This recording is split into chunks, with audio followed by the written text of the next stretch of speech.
All right, Patrick Cook here. Let's continue this process. Leaving off from the last session, I had found a pretty interesting Mandelbulb scene.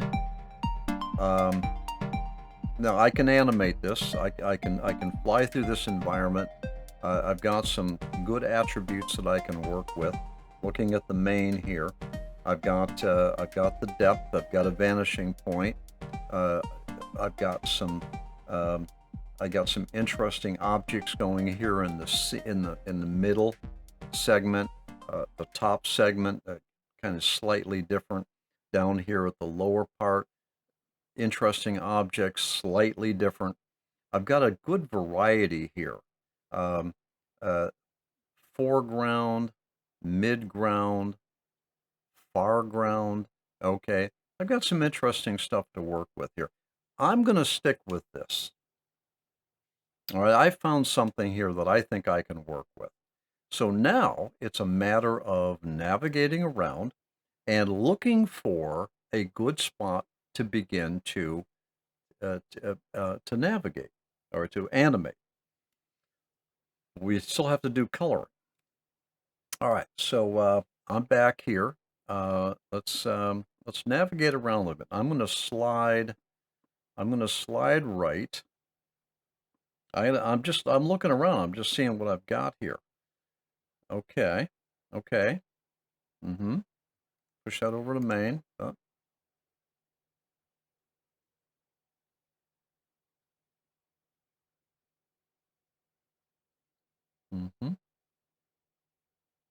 Okay. Back over to the navigator. I'm gonna slide right again. All right. I'm gonna slide up now. All right. Oh, now. Oh, let's see what we got here.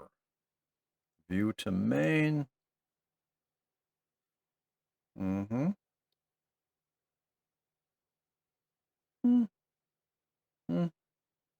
I'm gonna slide back down.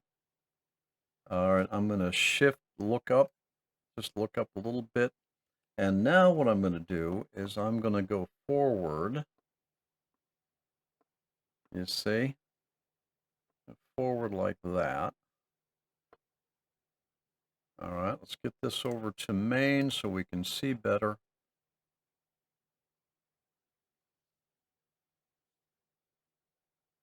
Well, it's interesting. All right, I see my vanishing point is sort of over here, so I'm gonna come back over to navigator and I'm gonna slide left and see what I got. All right. Yeah, I mean, look at all the detail I lost.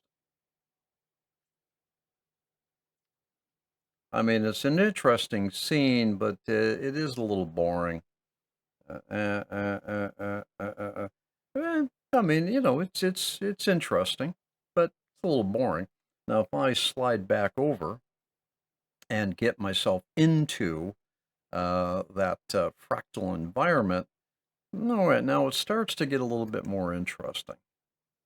All right, because there's stuff going on above and below and left and right. All right, now I'm going to slide down. I'm going to get myself right down on here. I'm going to get myself right down on the floor. All right, now I'm going to look up again. I'm going to look up with a shift look up. All right, I'm going to slide down just ever so slightly. I'm holding the shift key down. I'm sliding down slightly. All right, I'm trying to do a kind of a look up from almost the ground level. I want to see what's going on down there. All right, look up a little bit too much. Let's see what that looks like. All I'm doing here is I'm exploring my environment. I'm thinking about how can I animate this thing through. I lost a lot here. Yeah. All right, so I'm gonna go back up. I'm gonna slide back up. Now it's too far up.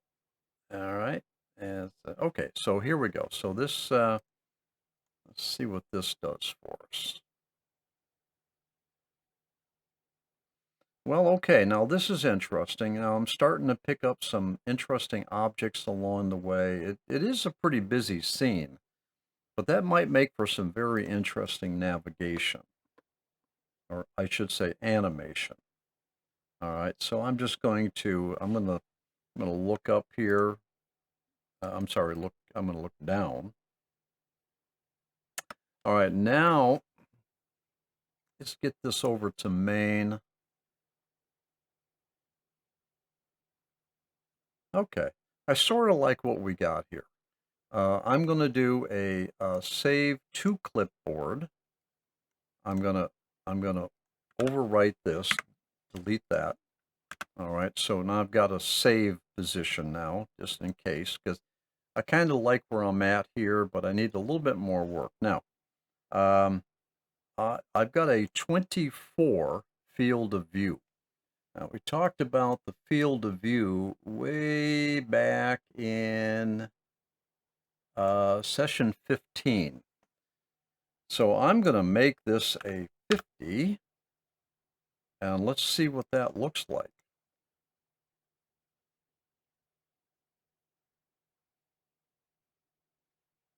So what I've done is I've gone from 24 field of view. It's the degrees, the field of view is the degrees of your view of the camera, the simulated camera. And what I've done is I've gone from 24 to 50. All right, so I have a more narrow view of my scene. And what that did is it kind of squashed everything together.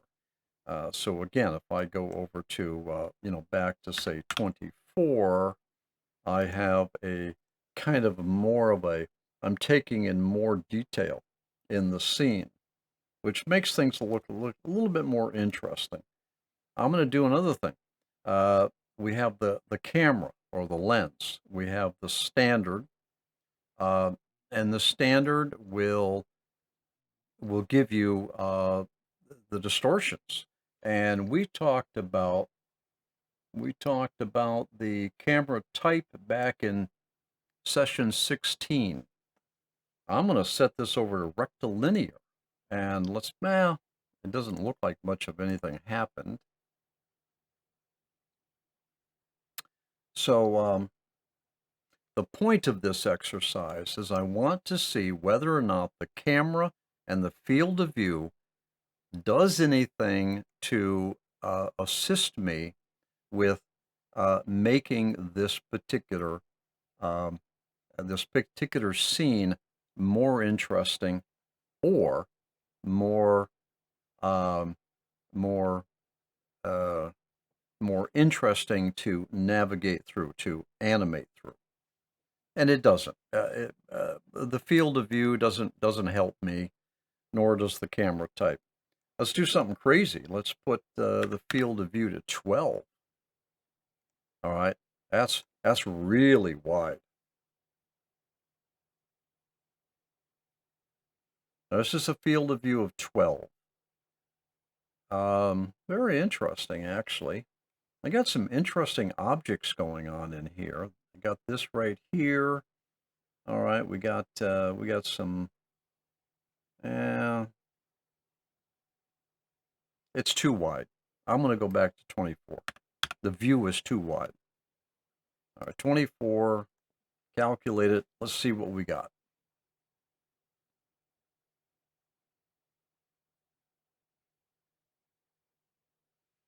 All right, I'm going to stay with this because I think I can animate through it pretty good. As there's an upper objects, there's lower objects, there's kind of a vanishing point, there's depth to this scene. There's a lot of very interesting shadowing going on because of these objects. All right, the shadows. So what I've got here is I've got a Mandelbulb 3D scene that I think has got some interesting attributes for an interesting animation. All right, it has depth, it's got plenty of shadow opportunities because of the various structures. It has detail across a wide field of view. That's important. You're not so close. Field wide. Okay, there's more to be taken in here. It's got interesting detail. All right, it's got these patterns that are in your object with proper lighting and coloring. This could actually be a very interesting, very interesting scene. And there's another element aspect to this particular fractal. I probably won't be colliding with these with the fractal objects, all right, because the environment is big enough where the camera probably won't be colliding with and cutting the fractal. Let's see, we talked about that. Oh my goodness, way back. Yeah, we talked about that in session 5, where I was talking about clipping. So another attribute of this particular scene is I don't think I'm going to have a lot of clipping. All right, so minimum clipping, maximum shadows, a nice busy, not too busy, but a nice busy wide view with lots of interesting things going on, a vanishing point, perspective. So I think that this is going to make for a very interesting animation. Let's pick this up in the next session. I'll see you there.